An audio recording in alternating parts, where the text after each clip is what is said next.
From the comfort of your screens, I welcome you to the Obsidian Current Agora, a place where experts discuss, ideas meet, and our projects are born.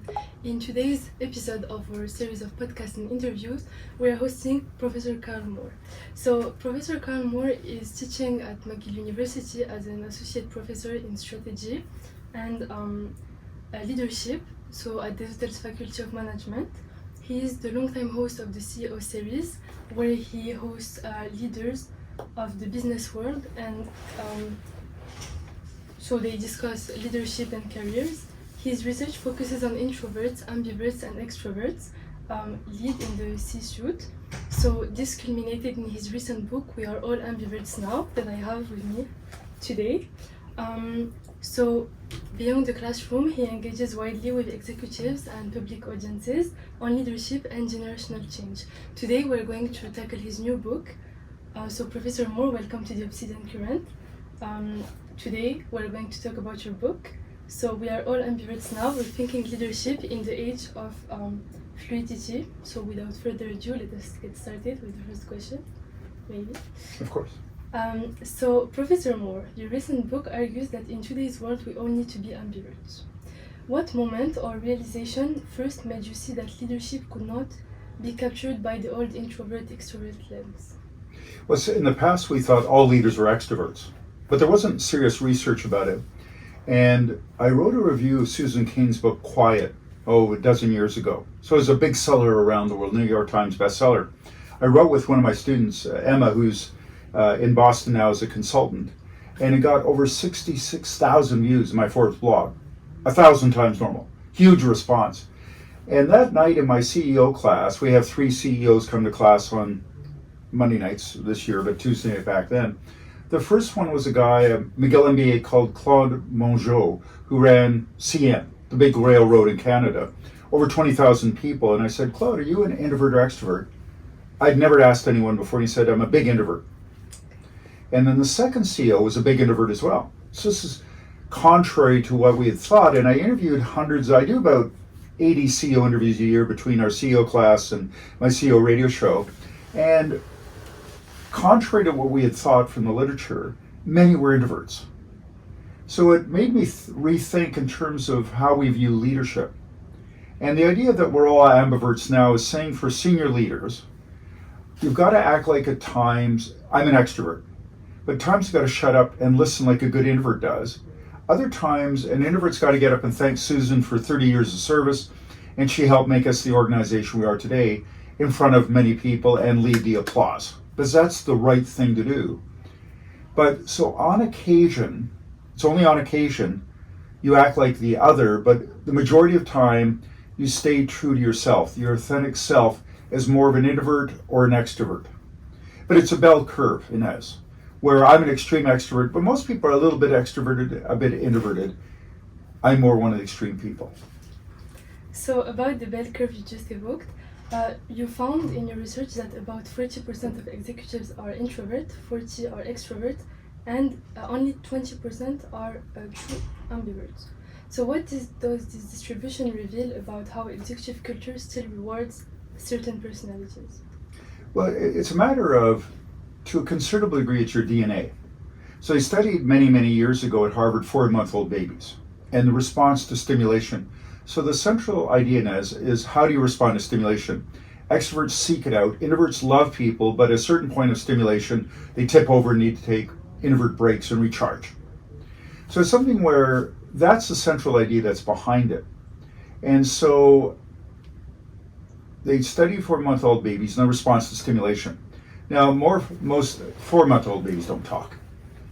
And they came with mom or dad, and they tested them for decades, and it was a reasonable, not a perfect, but a reasonable predictor of how introverted or extrovert you are, suggesting you were born that way. Therefore, we can't get upset because your DNA means you're a certain height or whatever you are. It's the nature of the way you were made. Therefore, relax, take it easy, be true to yourself. Now, you've got to take on certain roles. So my wife teaches grade 2.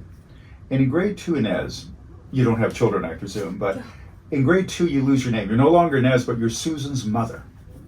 And if you get upset about it, the other parents go, Ines, calm down, you're taller, you make more money, you have more education than your grade 2 daughter. Let her be the center of attention. Because in that context, it's no longer about you, it's about them. And if you have a partner and you go to his or her work and you're trying to make a big fuss, people go, he married badly. Because you're trying to be the center of attention when in this context, it's him or her that should be the center of attention. So it's something where you've got to act that way to a certain degree, but you know who you are if you're an extrovert. So you need to act like that the considerable majority of the time to be happy and to be true to yourself. That's very interesting. In the Policy magazine article, ambiversion is called a super skill for a volatile world.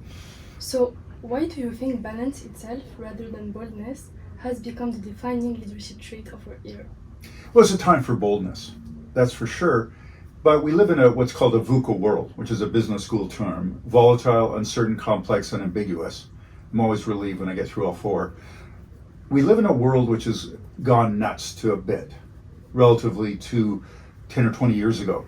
So in a VUCA world, strategies, approaches of the past are less apt to work in today's world. Because the world is just different. Part of that means that I have to adjust my approach, my strategy, my leadership to today's realities. Which means as an older person, I need to be reverse mentored by young people like yourself, Ines, that will teach me about today's world, because you don't have history like I do to forget. You don't have to say, look at what were the 90s like, it doesn't matter. You might even not born in the 90s. So it's sort of thing where you don't have to forget the 90s, your parents do, but you don't.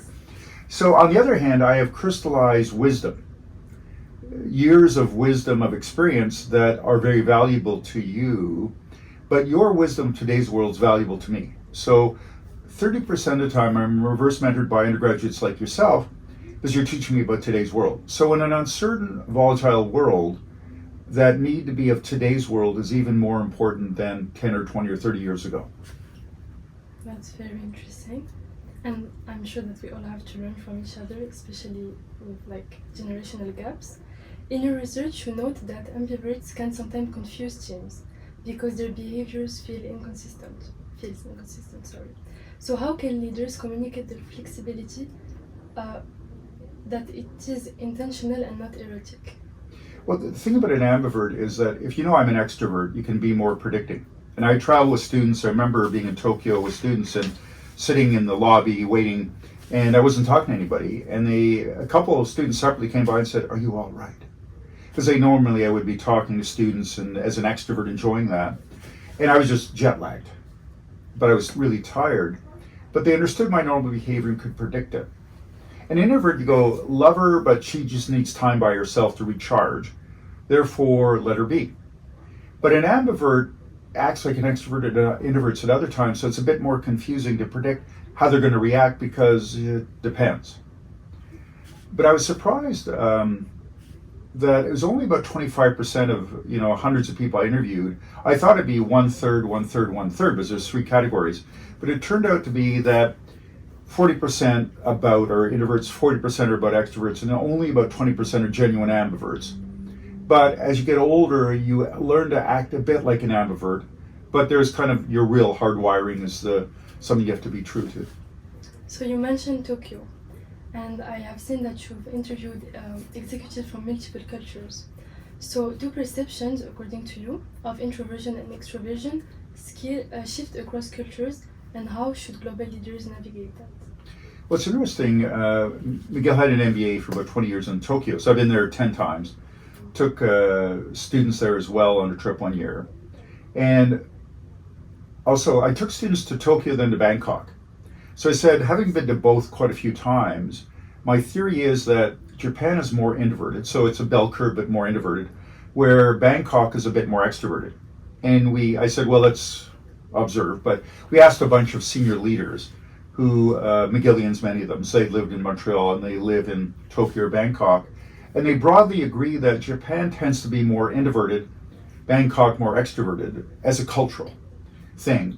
And our kids were born in England when I was teaching over there. And I remember my wife's from Quebec City. We would go to Paris to buy books for our son and daughter. So we'd buy them in England and buy them in France. And the books, children's books, taught you how to be a little Brit, a little bit French person, and they had different values because they were trying to reflect the values of French or British society. And so we teach our children, and society teaches our children to be of our culture to a considerable degree. Now, if you're immigrants, it might be a bit different, but you grew up in France, Yes, so you were taught to be a little French woman it's true. and how to think about things, and coming here, it's a bit of a shock. So cultures can be a bit different, and one dimension is introversion or extroversion, but there's many other parts as well, like hierarchy, how hierarchical a society is another key dimension of culture we can think about. So finally, for my last question, after studying hundreds of CEOs, what is one practice that best helps leaders stay balanced between the two poles? Well, it's a matter of being true to your dominant self, whether it's extrovert or introvert.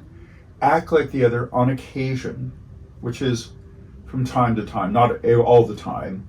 Because if you act against your basic nature, you're not going to be effective and it's going to be exhausting. But we just had an election recently.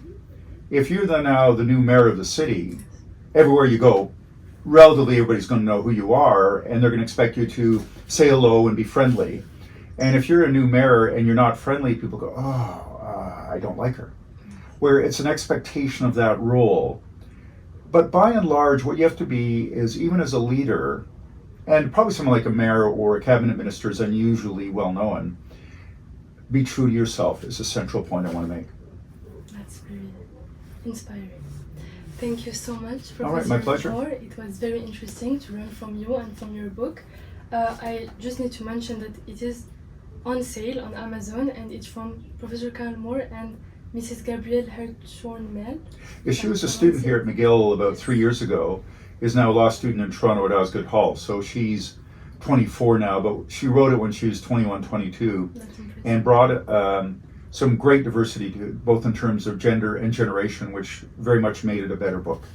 That's so great. Thank you so much My for pleasure. this interview. Thank you. And we hope to receive you on the Obsidian Current at some point. Have a good day.